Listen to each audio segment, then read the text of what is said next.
Welcome to my channel. আজকের ভিডিওতে যারা 2026 সালে মাধ্যমিক পরীক্ষা দেবে তো তাদের একটা সমাধান করাবো। তবে এই ধরনের সমাধান কিন্তু আসবেই। তো এই ধরনের আরও অনেক সমাধান আছে, সেগুলো আমি আস্তে আস্তে করে দিয়েছি কিছু, আর অনেক করে দেবো। তো এইটা আজকে সমাধান করব। দেখো দেওয়া আছে p/x-q প্লাস q/x-p সমান 2। এরকম সমাধান থাকলে তোমাকে দেখে একটু বুঝতে হবে যে এখানে দুটো পদ রয়েছে আর এখানে দেওয়া আছে 2। তাহলে কী করব, পি এরকম অন্য সংখ্যাও থাকতে পারে, এখানে 3ও থাকতে পারে। তাহলে এখানে যদি 3টে পদ থাকে এখানে 3 থাকবে আশা করি। তো এইরকম ধরনের অঙ্কগুলো কীভাবে সহজে সমাধান করবে। দেখো সমাধান হয়তো অনেকেই করতে পারবে, কিন্তু সহজে সমাধান করবে আর ভালো ছেলেরা সবই পারবে, ভালো যারা স্টুডেন্ট। তো এইটা আজকে দেখাচ্ছি। তাহলে এখানে p/x-q প্লাস এটা q/x-p সমান এই 2টাকে যদি এরকম ভেঙে লিখি তাহলে 1 + 1। তাহলে এখানে p/x-q আর একটা 1কে এখানে নিয়ে এলাম, আবার q/x-p এই 1টা এখানে নিয়ে এলাম, মানে -1 সমান 0।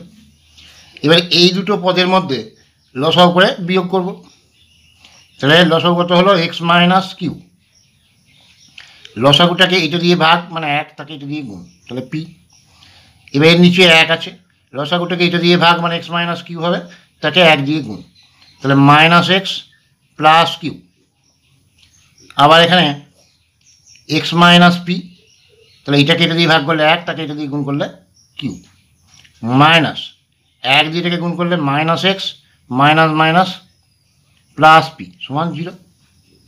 তাহলে এবার দেখো এইটা p + q - x, এটাও ঠিক সাজিয়ে লিখলে p + q - x, দুটো পদে একই রাশিমালা রয়েছে। তাহলে ওইটা কমন নিয়ে নেব, p + q - x।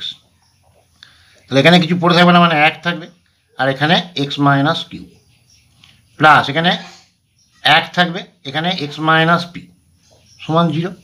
এবার এই রাশিমালাটা দুটো রাশিমালার বা দুটো পদের গুণফল যদি শূন্য হয়, প্রত্যেকে আলাদাভাবে শূন্য হবে।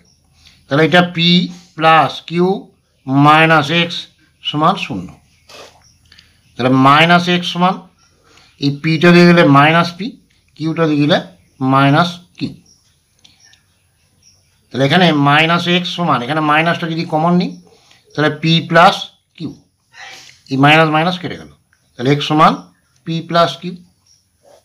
আবার অথবা এটা সমান 0, তাহলে অথবা 1/x-q প্লাস 1/x-p সমান 0। এবার এই পদ দুটো লসাগু করে যোগ করব। তাহলে লসাগু কত হলো x-p ইন্টু x-q। এবার লসাগুটাকে এইটা দিয়ে ভাগ মানে x-qটা বাদ চলে যাবে, তাহলে x-p। আবার একইভাবে এইটাকে এটা দিয়ে ভাগ x-pটা বাদ চলে যাবে, তাহলে x-q সমান 0। তাহলে এখানে x আর x যোগ মানে কত হলো 2x - p - q। আর এই রাশিমালাটাকে এখানে নিচে কিছু নাই মানে হরে 1 আছে, এটাকে যদি এটা দিয়ে গুণ করি তাহলে কত হবে 0। আর এই রাশিমালাটাকে 1 দিয়ে গুণ করলে এটা হবে, 1 দিয়ে যে কোনো সংখ্যাকে গুণ করলে সেই রাশিমালাটাই হয়, তাহলে এটা সমান 0। তাহলে 2x সমান এই -pটা দিয়ে গেলে -pটা + p, এটা + q, তাহলে x সমান p + q আর 2টা গুণ ছিল এখানে ভাগ। তাহলে সমাধান x এর ভ্যালু এইটা একটা, x এর ভ্যালু এইটা একটা। তো আশা করি বুঝতে পেরেছ। যদি কারো কোনো অসুবিধা থেকে থাকে তাহলে আমাকে হোয়াটসঅ্যাপে বা কমেন্টে জানাবে। এবার দেখো এই ax² + bx + c সমান 0 এইটা দিয়েছে, ধরো যে এইটা বলেছে যে সমাধান করো। সমাধান করো মানে এখানে x এর ভ্যালু c ধরার যে সূত্র সেটা কিন্তু লিখে দিলে হবে না, সমাধান করতে পারবে না। এরকম যে প্রসেস, যে কোনো প্রসেস, ফর্মুলা হোক, গুণ হোক, ভাগ হোক, যোগ হোক, যে কোনো প্রসেস এটা করতে হবে, x এর ভ্যালু বার করতে হবে। কিন্তু সিধরার যে সূত্র থেকে কী আছে যে x সমান -b ± √b² - 4ac/2a, এটা অ্যান্সার হবে। কিন্তু এটা করে দেখাতে হবে, এইটা দেখবে খুব খুব খুব ইম্পর্টেন্ট অঙ্ক। তো এইটা পরের ভিডিওতে সমাধান করে দেবো। যদি কারো দেখার ইচ্ছে থাকে তাহলে এটা ভিডিওটা দেখে নেবে। ভিডিও যদি এতটুকু ভালো লেগে থাকে লাইক করো, শেয়ার করো, সাবস্ক্রাইব করো।